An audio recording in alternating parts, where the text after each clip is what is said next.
dedicated to southern and eastern Kentucky. This is WYMT Mountain News at 5:30. Good evening, I'm Steve Hensley. With the unofficial start of summer this weekend, more people are getting outside, but officials urge caution for both adults and children. WYMT's Lauren McCourt explains why.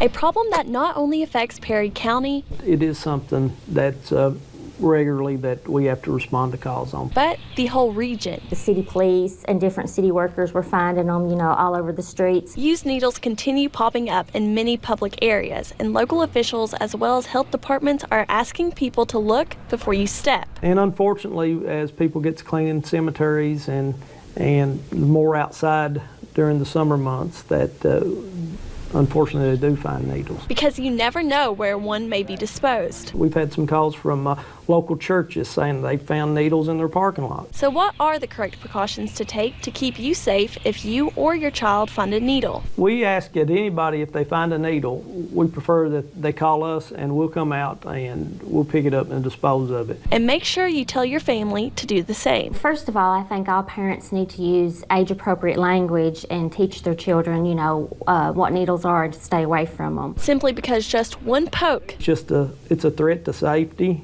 Could do tremendous harm. In Perry County, Lauren McCourt, WYMT Mountain News. If you find a needle, make sure to report it to local law enforcement. A former Eastern Kentucky police officer and Scott County deputy is on the other side of the law after he was arrested for shoplifting from a Walmart in Lexington.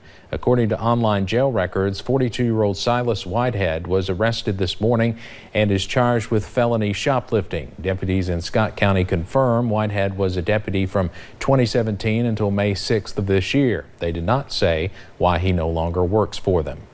The case against a Central Kentucky teacher accused of crashing outside a school while drunk is moving forward in court. Belinda Vance was arraigned this morning in Garrett County. Last month outside Paint Lick Elementary School in Lancaster, officers say Vance blew more than 2 times the legal limit. Police tell us Vance tried to hide the debris from the crash and hide her keys before going to work. School leaders have suspended her until the investigation is complete. Well, it's been another beautiful day here in the mountains. We saw that cold front move through a little bit later last night, brought a few scattered rain chances, but overall it's been a beautiful day. You'll notice as we take a look at our front porch here at WYMT, we're seeing those beautiful blue skies and plenty of sunshine. And right now looking over into Jackson, near 80 degrees, but feeling like 80. Check out that dew point of 55. It's actually pretty dry outside, but that'll really change as we head into the next few days. So definitely get out and enjoy it while you can, because today and tomorrow are really going to be the coolest days as we head into the next few. You'll notice temperatures into the upper 70s, lower 80s, so some of those areas starting to climb a little bit. You'll notice a little bit cooler along I-64. You can see Moorhead Ashland into those mid 70s, but satellite and radar are pretty clean for today. We saw a few pop-ups a little bit earlier, really along the Kentucky-Virginia border as that cold front continues to push through our area. And as we head through the rest of those evening and overnight hours, we'll continue the dry conditions, the sunny skies and mostly clear skies as we head into the overnight hours. Temperatures a little bit chilly, low to mid 50s, overall not too bad. We do start to warm up as we head into your Wednesday. I'll have a look at that full forecast coming up in just a few short minutes. Steve. All right, thank you, Paige. Rescuers received a helping hand this weekend at Natural Bridge. A hiker called needing help and quick. Victor Puente tells us how recent training helped them get to her quicker, possibly saving her life. Rescuers in Powell County got the call Saturday afternoon. A woman at the top of the Natural Bridge was seizing, and a paramedic with Red Star Gorge Rescue said she needed treatment as soon as possible. So he made the decision to get the helicopter to come in, so we called the National Guard ASAP. Over the past year, Wolfe County Search and Rescue has been training with the National Guard on search and rescue missions. They were called to assist. They helped the crew of that Black Hawk helicopter hoist that woman up. Previously, they'd had to carry people out, losing valuable time that could go to treatment. It could take anywhere from 2 to 6 hours. It depends on the terrain. The National Guard tells me this was the first rescue of its kind in the state. They don't anticipate it being the last. You have to wonder, can I get this person out? What could I have done to make it better? So now we know what we can do. We can call in the National Guard. The crews from Wolfe, Powell, Star, and the National Guard all work together. The get that woman out as quickly as possible. At times, this is between life and death, and that's what we're here for.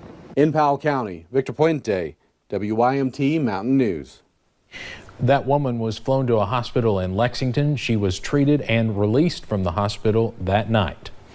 A state investigation found sexual harassment complaints at a Kentucky prison were not handled properly. In the report, the Kentucky Personnel Board said the person investigating the claims at the Little Sandy Correctional Complex in Elliott County was not trained and did not interview possible witnesses.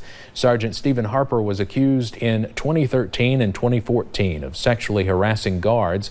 He denied the allegations, was not disciplined, and resigned. He did settle with his accusers. The state also settled a lawsuit in the case for $1.5 million. One person died in a Jeffersonville, Indiana house explosion. Neighbors described it like a scene from a horror movie. 3 others were hurt. Firefighters say people felt the explosion within a 5-mile radius. Investigators are not sure what caused it. The number of children in Kentucky dealing with neglect and abuse is very high right now. At last count, there were 26,000 kids in Kentucky with active court cases. Social workers are stretched thin, sometimes with 20 or more cases each. So a national group is of particular importance right now. CASA volunteers are court-appointed special advocates for children. CASA works with the state to give the judge a complete picture of a child's situation, and now they have a new volunteer to help kids feel comfortable in tough situations. They will open up and tell this dog things that they maybe won't tell other people. A child has to testify in front of their perpetrator, which is often known to them. Could be mom, could be dad. This dog can go in with the child. They can take control of her leash. She can downstay for 4 hours. It provides comfort to them. Tonight at 11, WKYT's Miranda Combs introduces you to Matilda. There's no other dog like her in the state, and she's a best friend to kids who need it most. A love for horses brought together the Broken Trail Riders Club in Floyd County. As they lost some of their own, a love for children and community kept them in the saddle. Johnny Smith, Keith Stapleton, and Becky Mead may no longer be on the trails with the club, but friends and family have continued to honor them through the annual Broken Trail Spring Ride. While the ride, which has been recurring for more than 10 years, now serves as a memorial, it is also a fundraiser to give a better Christmas to children in need. Also in our community, there is a lot of poverty, and we understand that not everyone has the money to pay for, YMCA gym membership or anything. And plus it's in walking distance, public, easy to get to, which is very important.